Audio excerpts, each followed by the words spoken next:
Hi everyone, my name is Kelsey Saints, and I am a member of the Master of Public Administration program at the University of Idaho, and this is a presentation of my seminar paper for POLS 555.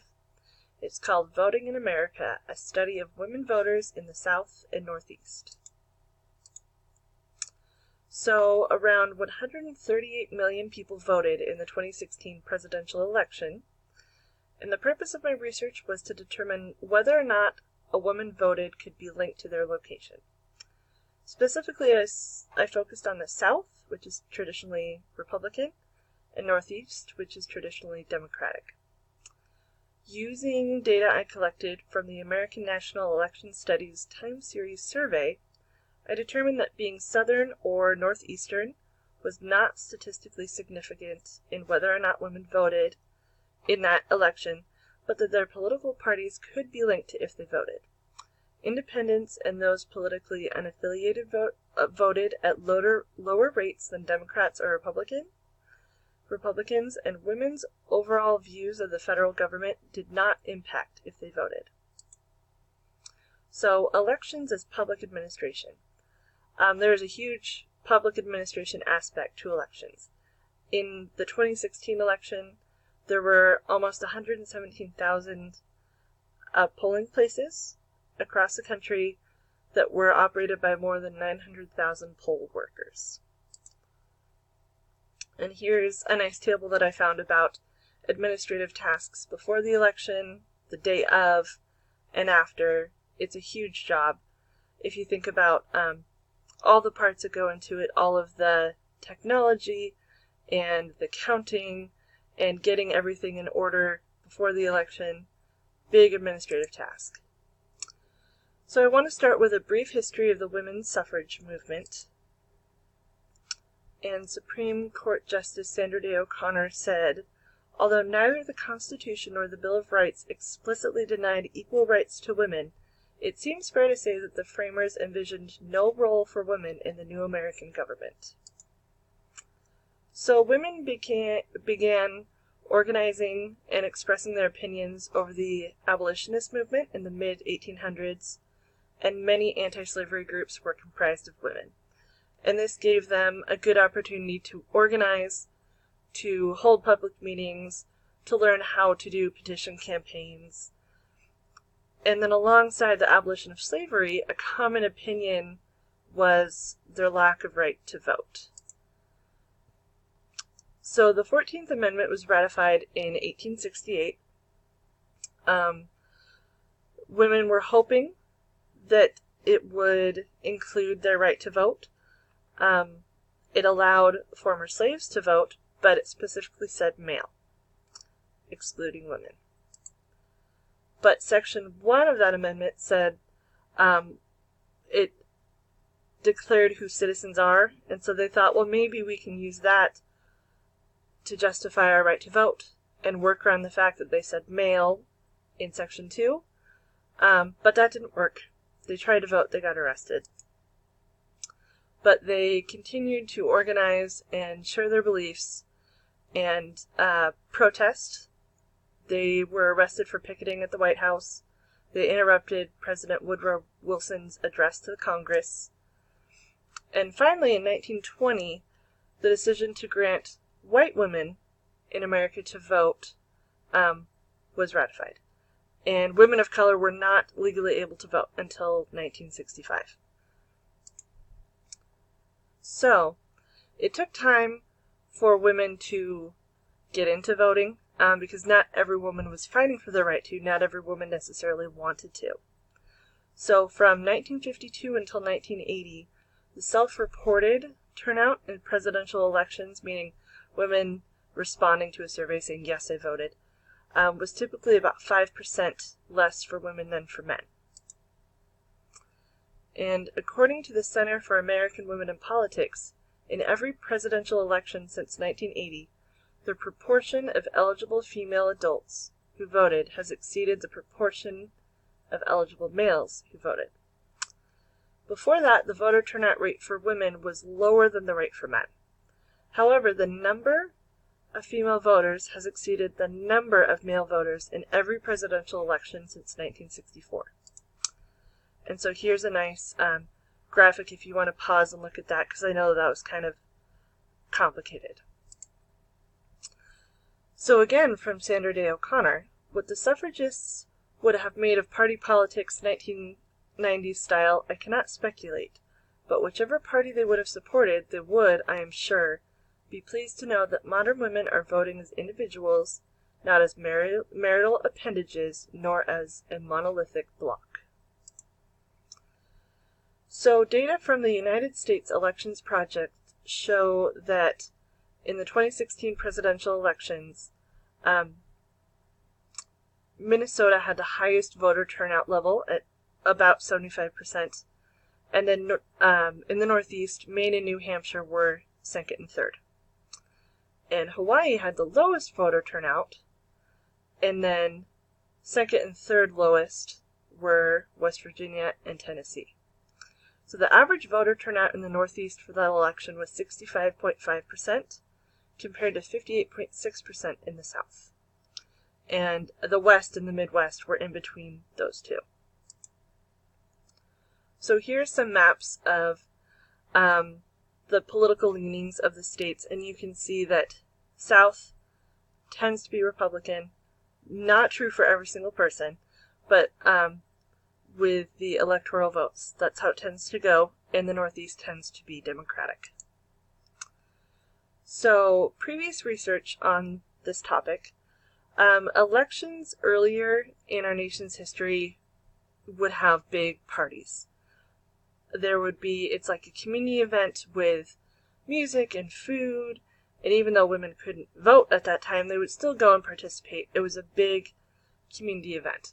And so, researchers held some of those in 2005 and 2006 and studied how it impacts voter turnout, and they saw an increase. And then in a 1982 study, asked were women to blame for an overall dip in voter turnout after they became able to vote after the 19th Amendment. And results varied based on location. Some states allowed women to vote before others as early as 1890. So that kind of skewed the results. But they found that overall, women's suffrage alone did not contribute to lower voter turnout overall.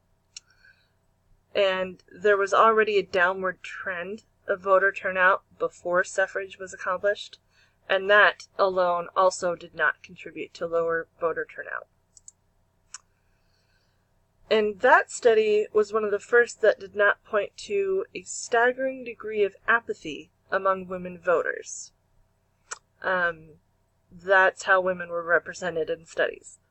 So, in another study, Female Ballots, the Impact of the 19th Amendment, they suggested that what was perceived as apathy was actually a lack of women's block vote, meaning women had just become enfranchised to vote. They didn't have a big platform. They didn't have a really big organization to fight for what they wanted, so they went ignored. And according to 1980s research, women who do not vote regularly may be preoccupied with their children and making ends meet. And these occasional voters are usually not members of unions or churches, and their main link to public policies through their children. And that research says, despite the fact that women now vote at a rate exceeding that of men, women continue to be less interested and less informed about politics. Another study from 2004 wanted to measure the political knowledge gap, is what it's known as. And they gave men and women a short political test, and an answer option was do not know. And they found that women were more likely to say do not know, whereas men were more likely to vote. Or to guess. Men are more likely to guess, so therefore they answer more questions. They're going to be right more often if women are admitting, I don't know. So they kind of made the political knowledge gap a little shorter with that research. So, very recent research from 2019 asks, are some states more fair in their assessment of women and their societal roles? So this research ranked states on their gender equality using 17 indicators, and Maine was number 1, and Texas was 48th. So the highest in the Northeast was number 1, the lowest in the South was 48th. And in the South, nearly half of the southern states ranked 40th or higher. So based on this research, I can conclude that the Northeast has higher levels of women's equality than the South using those indicators. And there's a chart of how they ranked. So imagine you're women living in a state where the gender ratio of legislators is even. Women hold a number of executive roles in businesses. In my opinion, it's more likely that women in those states are more politically active and more inclined to vote because they might feel a sense of gender equality. And imagine you're a woman living in a state where job security is low and unemployment is high for women.